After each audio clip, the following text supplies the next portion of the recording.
Compostera.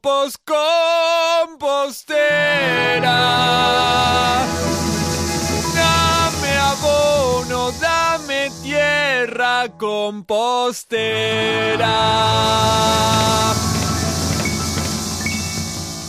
Cascarita de naranja, viene bien. Cuando falla la elegancia, viene bien. Las hojitas que recorto, viene bien. Todo lo que no soporto, viene bien. Compostera. Sed bienvenidos a otro episodio de Café con Podcast, una iniciativa del grupo de compostaje escolar de Composta en Red, en la que encontrar, disfrutar y compartir contenido sobre el compostaje con la creciente comunidad de composteros locos que habitamos el planeta. Sumérgete en esta media horita de ciencia y entretenimiento de la mano de nuestro hoy reducido equipo formado por Rubén Rodríguez y yo mismo, Nacho Huelves.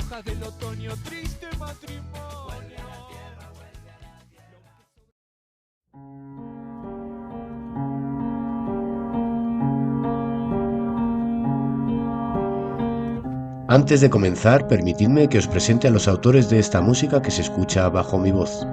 Los Hammond York, con H como el órgano. Una excelente banda que visitó el lugar donde vivo durante las fiestas de verano y que han tenido a bien prestarnos sus melodías para amenizar y acompañar este podcast a partir de ahora. Muchísimas gracias a todos. Dejo en los créditos información para que podáis conocerlos más y, por supuesto, disfrutarlos en concierto o en cualquier plataforma. De nuevo, muchísimas gracias por vuestra generosidad, chicos. Vamos a ello.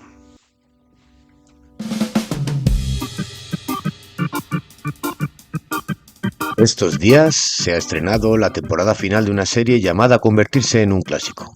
En 5 temporadas, las aventuras tipo Los Goonies y una banda sonora ochentera muy cuidada han conquistado con mucha nostalgia al público en general y a la generación X de manera rotunda.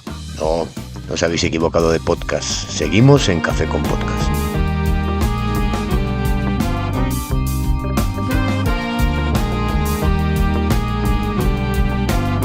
Preparando la pieza para el episodio de hoy, me vino a la mente mientras veía el capítulo cómo a día de hoy lo malo, lo demoníaco, lo paranormal y todo lo negativo de la serie vive bajo tierra, vive en el suelo. No solo en grutas y cavernas que ha ido excavando poco a poco ese poder del mal, sino en el mundo mágico de donde provienen, del Upside Down o mundo al revés, que se comunica con el nuestro a través de portales, siempre está muy asociado al suelo y al subsuelo.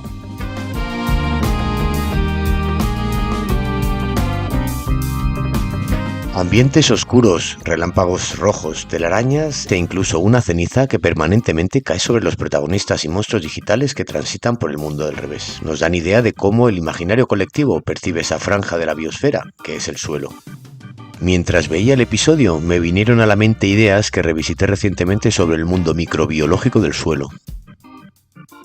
Preparando la ponencia para el curso del hombre y compostaje que hemos podido impartir Mario Toribio de Humux, ya entrevistado en este espacio, y yo mismo en Composta en Red, he tenido la oportunidad de bucear en esta rama de la biología, que es la microbiología, y que había dejado un poco abandonado.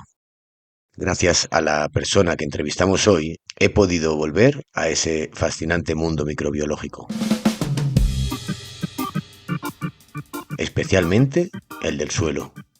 Una franja de terreno vivo de la que no todo se sabe y que poco a poco vamos empezando a valorar, sobre la que ella arroja una visión luminosa, benigna y necesaria, alejada de los estereotipos culturales de este tiempo. En este oscuro mundo del revés que es el suelo real, habitan innumerables seres vivos.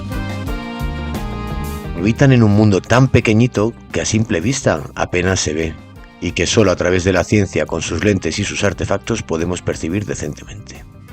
Lo que sí que podemos percibir son los efectos y síntomas de su actividad. El mundo micro siempre han tenido muy mala prensa. La falta de explicación de los efectos nocivos de algunos de ellos sobre nuestra sociedad han servido tradicionalmente como excusa para pagarla con el más débil. En la actualidad, algunos han sido estudiados y seleccionados para hacer caja, vía exterminio de algo o como industriosos trabajadores al servicio del progreso.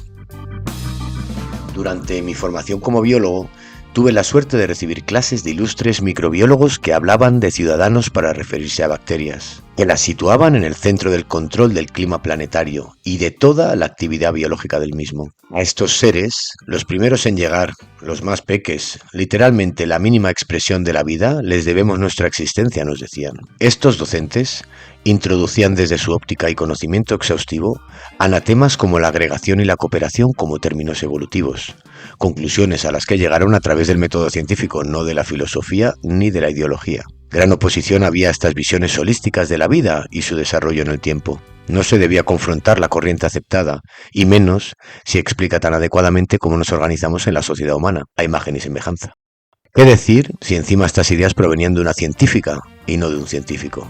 ¿Cómo sería que tuvieron que pasar décadas hasta que las ideas de mi científica favorita vaya por delante se convirtieron en teoría de manera incontestable y aceptada por toda esa comunidad científica? Fue una enorme afrenta al status quo que se hablara de especialización, coordinación y cooperación como método evolutivo alternativo a la competencia. Y que encima fuera una mujer. Otra de esas consortes científicas supuestamente remoras de sus brillantes parejas hombres, también científicos. Le costó lo indecible a la doctora Lynn Margulis que la comunidad científica de la que ya formaba parte asumiera unas ideas a la par revolucionarias y acertadas, que una gran mente como la suya encontró y defendió inasequible al desaliento durante toda su vida. Os dejo que exploréis la teoría endosimbionte y la historia de su desarrollo más tarde. Y os recomiendo que os acerquéis a esta persona que fue capaz de cambiar un paradigma sin destruirlo. En fin, pido disculpas que me pongo muy sentimental. La serie, la ponencia, la invitada, Lynn Margulis, y que ya llevo casi 7 minutos, cuando yo soy el nazi de los tiempos en los podcasts. Hoy que grabamos es el Día Internacional del Suelo, y nos ha costado mucho coincidir y resolver los problemas técnicos, así que de nuevo os pido disculpas. Preparad las orejas para conceptos como retención de agua, estructura del suelo, sucesión ecológica y todo lo que suene a regeneración de suelos, porque llega un verdadero tifón de ciencia, conocimiento e ilusión por comunicar.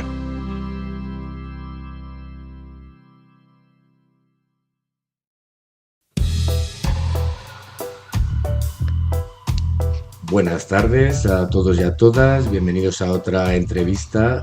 Hoy tenemos a una persona muy especial. Es una licenciada en Biología por la Complutense, en máster en Oceanografía por el CSIC, doctora en Paleoclimatología, un extenso currículum que tiene, forma parte del equipo de la Fundación Entre Tantos, dedicado a la ganadería extensiva y al pastoreo, profesora de la EA University en los campos de Segovia en Madrid, en el programa de Ciencias Ambientales y Sostenibilidad. Es profesional independiente de formación y análisis de suelos por métodos microbiológicos y consultora en redes tróficas de suelos, certificada por el Soil Food Web School norteamericano. Estamos con Patricia Jiménez Amat. Buenas tardes, ¿cómo estás, Patricia? Pati. Buenas tardes, muy bien, aquí estamos. Buenas tardes y muchísimas gracias por invitarme, que siempre es un placer charlar sobre estos temas, estemos donde estemos. Así que encantada.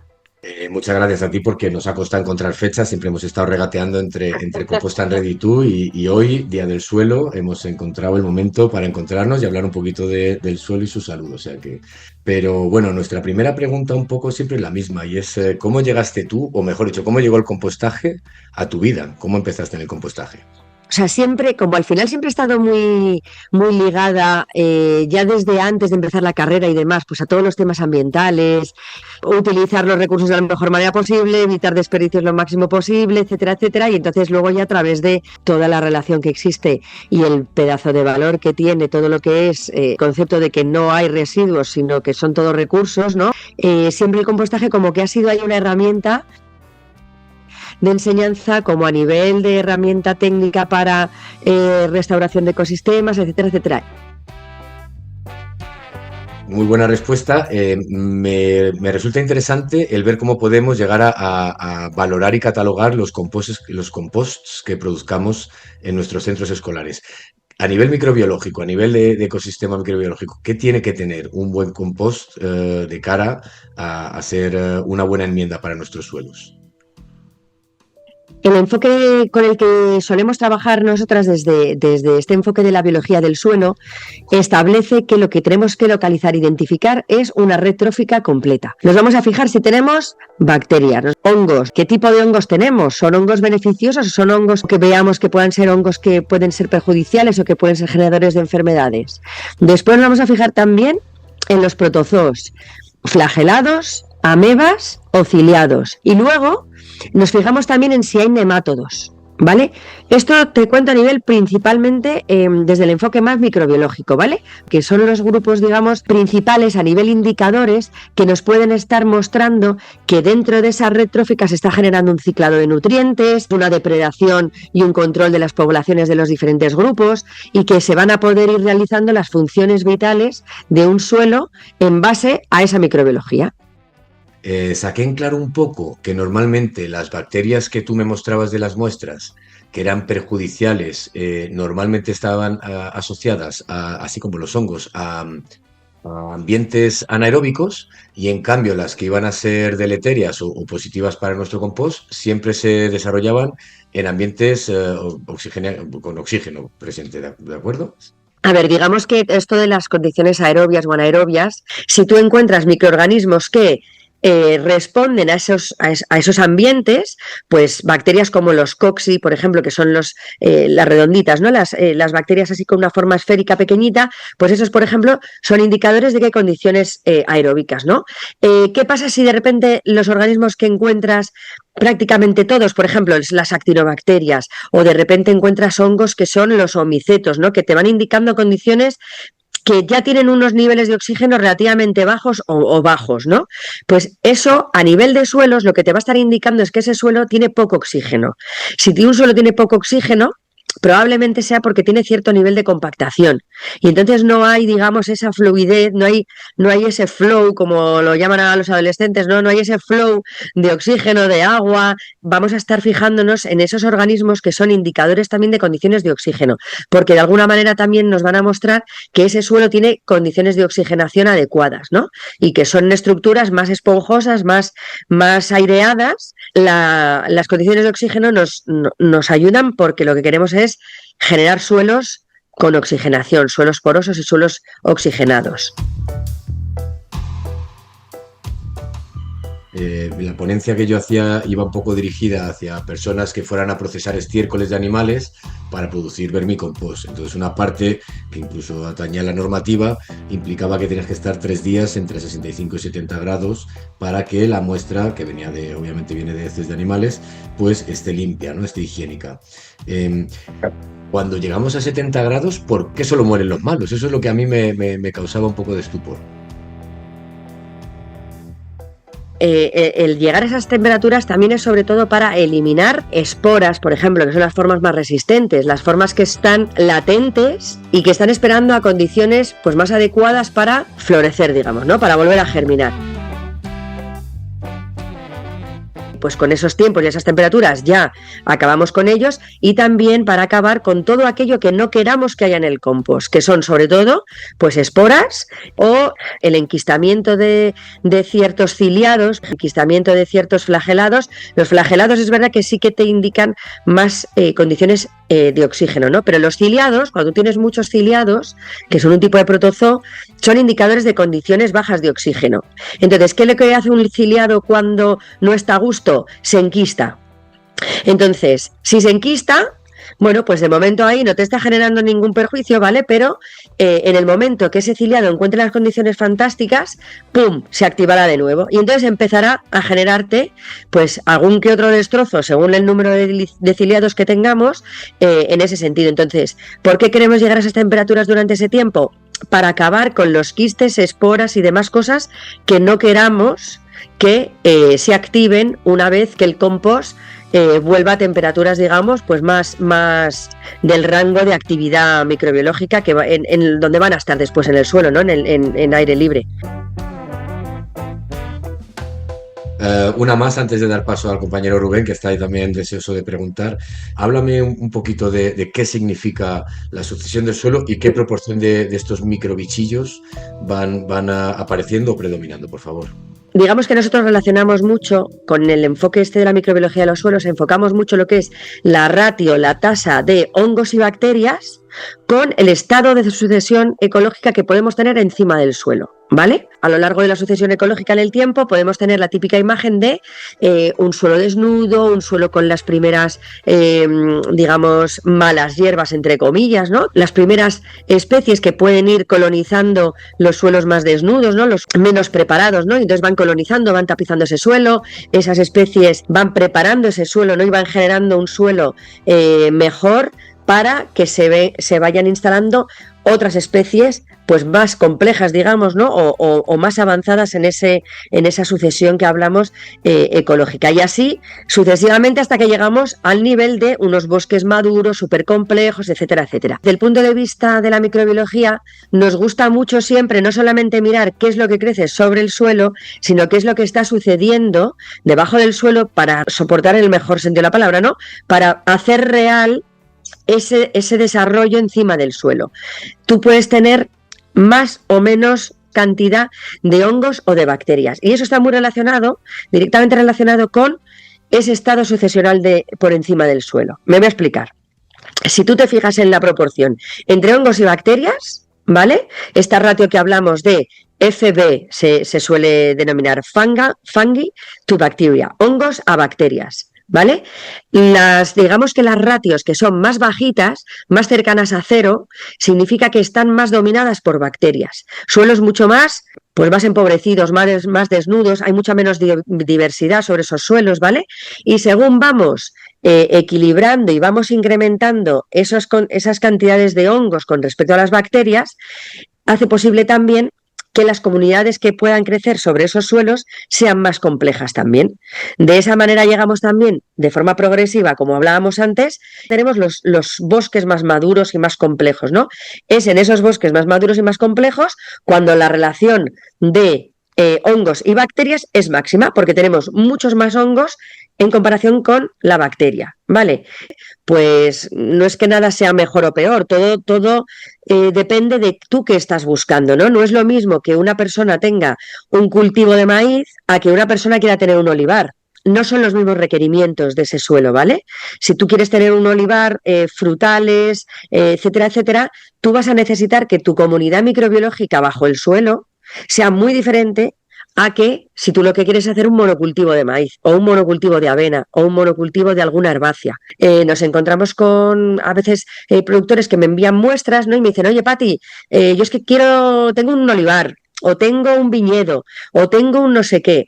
Analízame estas muestras de suelo y yo lo que veo es que esas relaciones de hongos y bacterias son mínimas. Es decir, responden a suelos que no están dotados, digamos, o no están preparados, no tienen esa ganadería bajo el suelo que correspondería a tener un suelo lo suficientemente activo y con un ciclado de nutrientes suficiente y digamos una tropa microbiológica ahí bajo el suelo que permite albergar encima de ese suelo unos cultivos como que tienen unos requerimientos muy diferentes que pues a lo mejor eso, un monocultivo de herbáceas, ¿no?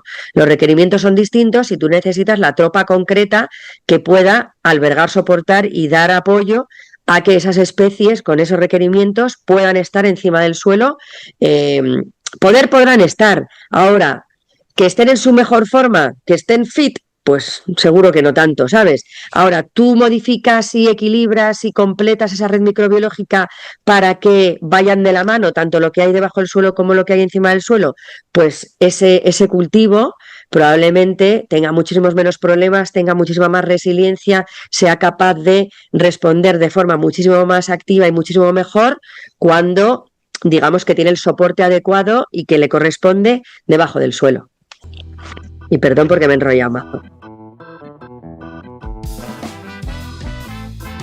Se enrolla un poquito, pero bueno, no hay desperdicio,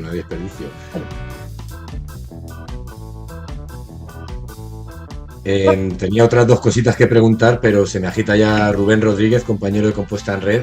Hoy somos los dos que vamos a llevar el episodio de hoy y seguro que tiene muchas ganas de hacerte alguna pregunta a Pati, así que le dejo un poco en tus manos.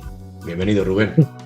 Hola, buenas tardes, Nacho. Hola, buenas tardes, Patricia. Está siendo un gustazo escucharte. Tenía una pregunta, más bien de tipo personal. ¿Qué recuerdas en tu infancia que te haya hecho ocuparte de los microorganismos? ¿Qué recuerdas de tu experiencia en la escuela que ahora te haya hecho dedicarte a los microorganismos? Una cosa que siempre recuerdo es el ir a una granja, no la típica granja escuela que ahora muchas veces se va, al menos en los coles que he visto, ¿no? Que son como casi más mini zoos, ¿no? Pero sí que una vez estuvimos en una granja de verdad, donde recuerdo totalmente estar viendo terneritos en su sitio, pastando, meterle la manita en la boca al ternero, o sea, esta sensación de primer contacto un poco con lo que son herbívoros y demás, y ese mismo ganadero que nos estaba enseñando sus vaquitas, mostrarnos, coger como con la azada, cogernos un trocito de suelo y enseñarnos el pasto que tenía encima y de repente enseñarnos todo lo que hay debajo del suelo. Yo me quedé, o sea, y fíjate, y tengo 45 años ahora mismo, eso, de repente hemos pasado no sé cuántas décadas que eso no se enseñaba porque no se hablaba nada de lo que pasa debajo del suelo, y ahora mismo es lo que precisamente más queremos promover, que se enseñe qué hay debajo del suelo, ¿no? Y ahí estaban como colgando las raíces que parecen, pues eso, como rastas, ahí es cuando vemos que las raíces realmente tienen esa microbiología asociada, cuando tienen muchos agregados de tierra, de suelo, asociadas ahí a las raíces, ¿no? Que te parecen ahí como las rastafaris, pues eso es un indicador de suelos. Y tener un poco esa imagen, el olor, ese olor de suelo húmedo, no sé qué, eso a mí me marcó muchísimo. Y por otro lado, yo tengo bastante preocupación o fijación últimamente, sobre todo con el aspecto relacionados con la emergencia climática, ¿no? ¿Y qué posición ocupa el compostaje descentralizado en la mitigación y en la superación de la emergencia climática? Bueno, para mí es absolutamente crítica. O sea, creo que debería ser algo absolutamente central en todas las estrategias que se planteen a todos los niveles, y se me ocurren multitud de razones.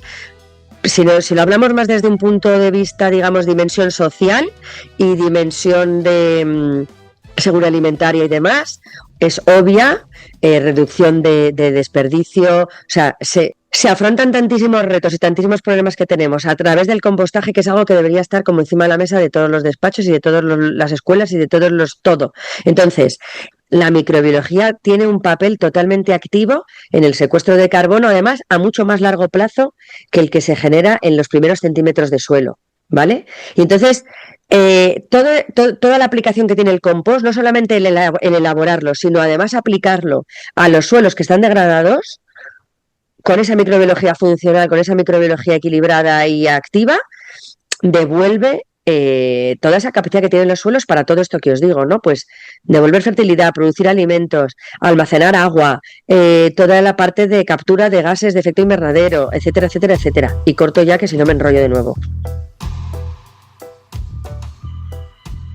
¿Qué tipo de experimento, de juego, de enseñanza pueden hacer estos docentes en sus aulas con los chavales y las chavalas en relación, obviamente, con una materia prima de compost de sus composteras, que tenga un poco de relación con tu mundo de la microbiología? Mira, hay una cosa que a mí también me partió el cráneo. Es algo tan simple, pero es tan que cae por su propio peso, que es maravilloso. Lo aprendí de unos talleres de una mujer que se llama Didi Pershaus, que es una chica americana, es educadora, divulgadora, es una maravilla de mujer, y nos enseñó esta práctica que es súper sencilla.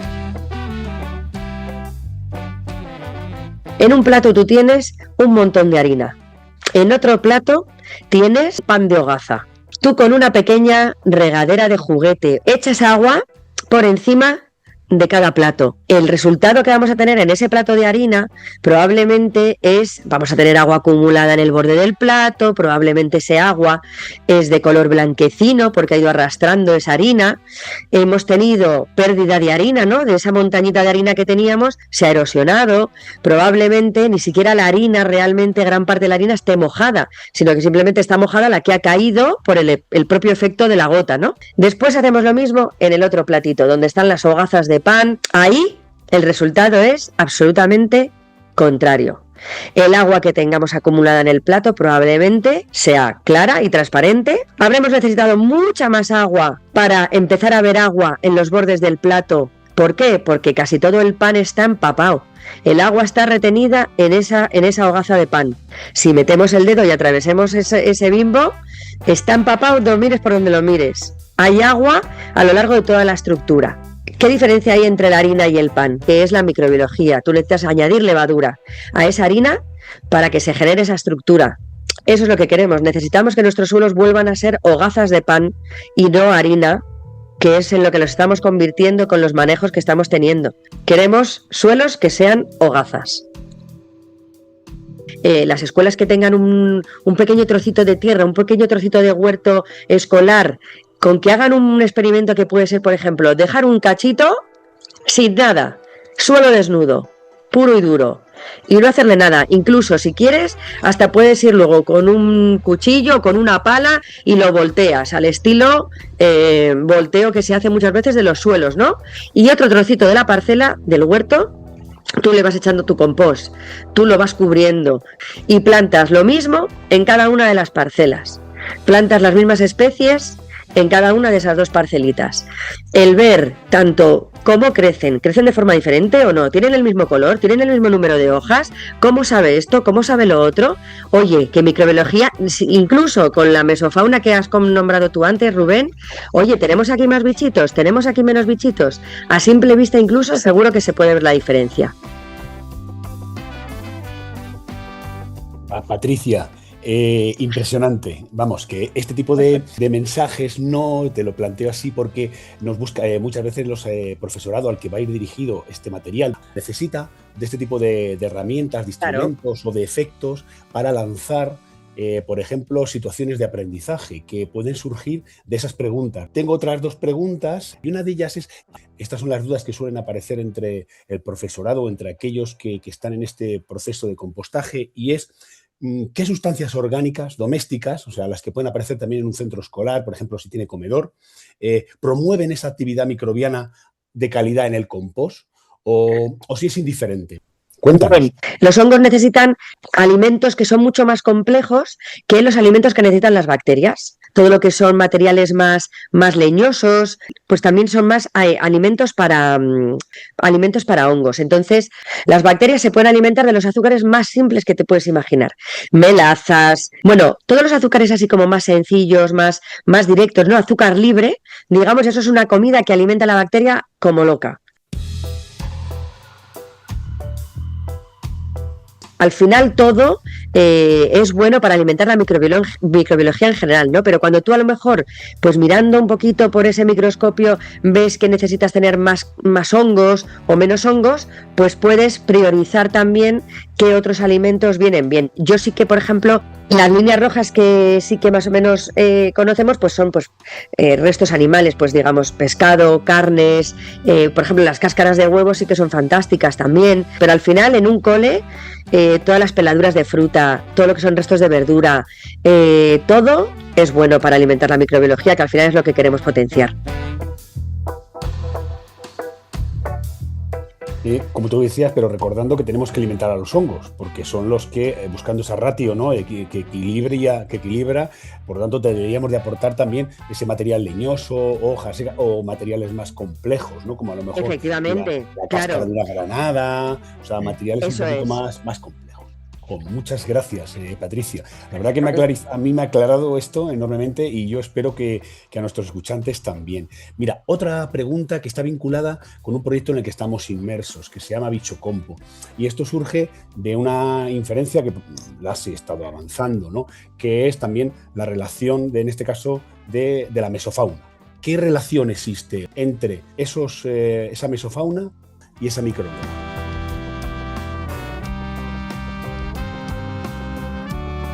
Básicamente, uno de los primeros indicadores que podemos identificar en ese sentido, por ejemplo, son las lombrices de tierra o todos los microartrópodos, ¿sabes? Los pequeñas, incluso, no sé cómo decirte, arañitas, pequeños insectitos que puedan estar, que ya veas, o sea, todo aquello que ya vea la persona que está valorando qué suelo hay, el hecho de que haya ese tipo de meso y ya hay macrofauna dentro del suelo, eso ya te indica que si está ahí es porque hay una microbiología de la que se alimenta. Entonces esos depredadores que tú ves se están alimentando y están soportados, digamos, gracias a esas interacciones que hay a nivel más microscópico. Las lombrices de tierra, por ejemplo, es verdad que el rol que tienen como ingenieras del suelo, toda esa tunelación que hacen, todas esas estructuras que generan, digamos que hacen posible que empiece a entrar el oxígeno y el agua dentro del suelo, ¿no? Y ahí también inicia el que el resto de la microbiología se pueda asentar. Entonces, básicamente con el concepto de decir, si tengo bichitos aquí, sean del tamaño que sea, si yo los puedo ver es porque hay una microbiología de los que se alimentan, con lo cual ya es buena señal. La mala señal es cuando no vemos nada de nada. Muchas gracias, Patricia. A ti, Rubén.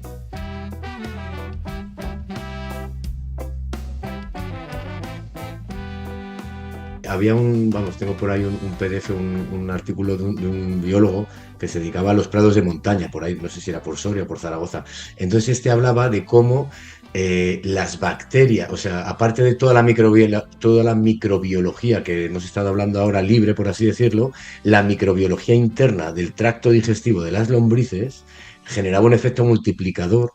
Y entonces hablaba en unos términos maravillosos que venía a decir como que las enzimas de esas bacterias internas del tracto digestivo de las lombrices oxidaban la materia orgánica, pero no la dejaban como ceniza, sino que dejaban una parte todavía indistinguible con la materia muerta en esos agregados, en las cacas que sueltan, por así decirlos, y aumentaba todavía más la población de bacterias al excretarlas las lombrices. Claro. O sea, me pareció Sí, una idea de olla ya como en escalas, ¿no? O sea, de hecho es que inoculan las lombrices, o sea, además de digerir, digamos, todo lo que ingieren, es que lo que excretan, las cacas que tú dices, van cargadas de microbiología, porque inoculan, digamos, el suelo con la microbiología que tienen. Es que es espectacular. Si es que está todo, si es que no tenemos que hacer nada, lo único que tenemos que hacer es dejar que la naturaleza haga lo que sabe hacer. Habría que estar más quietecitos y, como decíamos en otro episodio, también mantener unos ritmos un poquito más tranquilos, ¿no? No tener esta ansiedad por producir y a lo mejor dejar que la lombriz coma y cague un poquito más y que permita que la raíz del tomate funcione mejor. Y bueno, yo para ir cerrando con las preguntas, quisiera, en esto que hemos comentado antes del cambio climático, tú eres paleoclimatóloga, que ya me cuesta un poco decirlo. Mi pregunta es muy, muy concreta, es lo que está debajo de la tierra frente a lo que vemos fuera todos, ¿qué proporción de lo que no vemos bajo tierra en forma de estos hongos que van engordando sus hifas y toda esta microbiota que acumula y genera nuevos componentes de largas cadenas de carbono, ¿en qué proporción puede igualar o asemejarse a la proporción de carbono que nos es más obvia que secuestra la biota de superficie? Perdonad por lo enrevesado de la pregunta, creo que me has entendido, Patri. No, es que, mira, es que además no es sencilla la respuesta, igual que la pregunta, es decir, yo no te voy a dar un dato concreto porque hay muchos porcentajes publicados, también según las metodologías con las que se realizan esas contabilizaciones, pues se tienen unas u otras, pero lo que sí me gusta siempre recalcar es qué tipo de carbono es el que se secuestra. Es decir, en un bosque, por ejemplo, y ojo que también me gusta señalar la diferencia, que un bosque es un bosque y no es un monocultivo de pinos. Si hablamos de lo que sucede encima del suelo, ese carbono que queda secuestrado en forma de biomasa en los troncos, las ramas, etcétera, etcétera, es un carbono que efectivamente está ahí secuestrado, pero que es un carbono mucho más vulnerable a volver a ser emitido a la atmósfera. ¿Por qué? Porque cualquier incendio, cualquier tala, cualquier enfermedad que haga que se degrade esa biomasa y demás, es un carbono que va a estar menos tiempo seguro, secuestrado, que si hablamos del carbono que queda de forma permanente, digamos, permanente porque es a mucha más larga escala de tiempo bajo el suelo. Y dentro del suelo tenemos diferentes escalas también de capacidad de secuestro, ¿no? Lo que queda, por supuesto, por una descomposición más oxidativa, digamos, o más de la microbiología de la superficie, pues también es más vulnerable de luego ser respirado por la microbiología, ¿no? Y vuelve a estar emitido, pero es verdad que luego tenemos la bomba microbiana y todo el carbono que queda mineralizado y formando parte de la microbiología del suelo de ya las profundidades más grandes del suelo, ¿no? Entonces, es verdad que se habla de que el suelo se puede saturar en carbono, ya deja de absorber carbono y demás. Bueno, esa es la absorción, digamos, más físico-química, pero luego está la composición en carbono de toda la red microbiológica y de toda la comunidad y mundo microbiológico que hay en el suelo, que es enorme. Y entonces, el organismo más grande del planeta, que además sabemos que son los hongos, las distancias y la complejidad de las hifas de todas esas redes fúngicas hace que el secuestro de carbono que se consigue y que se potencia gracias a esa fotosíntesis y a esa alimentación de la microbiología que hay debajo del suelo hace que sea una de las estrategias que se deberían potenciar y se deberían proteger y se deberían, maximizar al máximo, valga la redundancia, para ese secuestro de carbono. Clarísimo, Patricia, de verdad. Es decir, este tipo de mensajes sí los requieren los centros escolares, el profesorado, los alumnos, porque basta ya, lo digo así sinceramente, creo que estoy aquí, basta ya de bulos, ¿no? Y es importante... Efectivamente. Es importante decir, y claro, que esa materia leñosa mañana puede ser tablero de mesa o puede ser, como tú has dicho, puede sufrir un incendio. Mira, estamos aquí, la verdad que muy a gusto, también entre náufragos y algo abandonados, no abandonados, pero bueno, así porque nuestras compañeras... Están nuestras mamis, Patricia. Sí. Las que mandan son Bea y Sonia y nosotros hacemos lo que podemos. Pero estamos disfrutando de lo lindo y sí, te he escuchado en otra ocasión decir que no te mueves por intereses, te mueves por pasiones. ¿Cómo provocarías esta pasión en la escuela para que, pues avance el compostaje? Ajá. Es gracioso porque esa frase al final, como decían, pero trabajas por objetivos, en el trabajo tal te pagan por objetivos. Yo digo al final, yo al final es por pasiones, porque al final es verdad que me lío la manta a la cabeza con 20.000 follones, Nacho lo sabe bien, al final estoy metida en 20.000 cosas, pero es que es verdad que me cuesta mucho no involucrarme en cosas que me apasionan y cuando además lo que tengo es una convicción plena de lo importante y de lo crucial que son todo esto de lo que estamos hablando, ¿no? A todos los niveles, a nivel personal, a nivel doméstico, pero a nivel municipal, pero a nivel global. O sea, estamos en una situación complicada, estamos en un momento en el que son demasiados los frentes abiertos que tenemos y, como tú acabas de decir, es absolutamente crítico y urgente que se acabe con los bulos, se acabe con la desinformación y que realmente se empiece a utilizar y a aprovechar la energía, los recursos y las capacidades que tenemos todo el mundo en remar un poco hacia donde se tiene que remar. Entonces, ¿de qué manera, por ejemplo, yo siempre peco de dar mucha chapa? Porque yo le pego la chapa a mi hija, a mis padres, a mis tíos, o sea, a todo el que pillo cerca, ¿no? Lo bueno de la docencia es que al final también, pues oye, tienes que dar esa chapa, ¿no? O sea, al final te lo piden, así que ahí hay que darla encantada de la vida. A mí una de las cosas que sí que estoy viendo con las clases que doy es, digamos, que cuando los estudiantes y las estudiantes comprueban por ellos mismos el resultado de lo que tú les estás contando, cuando ven y experimentan y se sorprenden de ver realmente que lo que tú le cuentas en teoría en clase sucede de verdad y las implicaciones que tiene, y les das un poquito una visión como a una escala más grande para que ellas mismas pues puedan ver un poquito qué proyección, qué potencial puede tener algo tan sencillo como es hacer compost, pues de repente es como que ¡pum!, se les iluminan 20 bombillitas más en la cabeza y de repente ves que, oye, el que es sensible a esto, se le mueve algo dentro. Yo al menos, aparte de las chapas, que a veces pueden ser infernales y otras veces pueden ser muy divertidas, pero sí que es verdad que cuando experimentan, tocan, ven, huelen y se comen lo que crece encima de un suelo vivo, lo flipan. Y yo ahí es cuando veo un poquito que es cuando se transmite un poquito la pasión. Por mi parte ha sido todo un placer escucharte, nada más que estar en tu casa desde nuestro punto de vista, y si se te ocurre aportarnos algún tipo de documentación que quieras que complementemos este podcast, sobre todo con este ámbito, con este dirigido hacia el sistema educativo, pues te lo agradecemos. Bueno, pues un abrazo desde donde me toca, ¿no? Gracias. Simplemente igual, me uno a los parabienes. Muchísimas gracias. Sé que te ha costado encontrar el momento, el hueco, ha tenido que ser hoy. Al final, la pena que no hayas tenido a todo el equipo para poder exprimirte a tope, pero bueno, yo creo que te hemos dado un buen menillo. Muchísimas gracias a todos los que nos escucháis. Veremos a ver qué tal parados salimos, Rubén, tú y yo, de lo que las jefas nos digan acerca de la ejecución de esta entrevista de hoy. Menos mal que Patricia ha subido el nivel.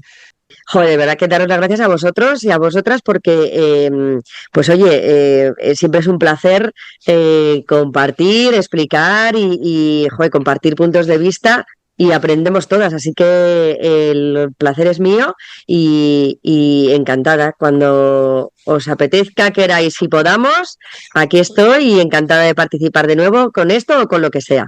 Todo el mundo a compostar, hombre. A conciliar y a compostar. Muchas gracias, chicos. Hablamos pronto, ¿vale? Hasta luego. Hasta luego.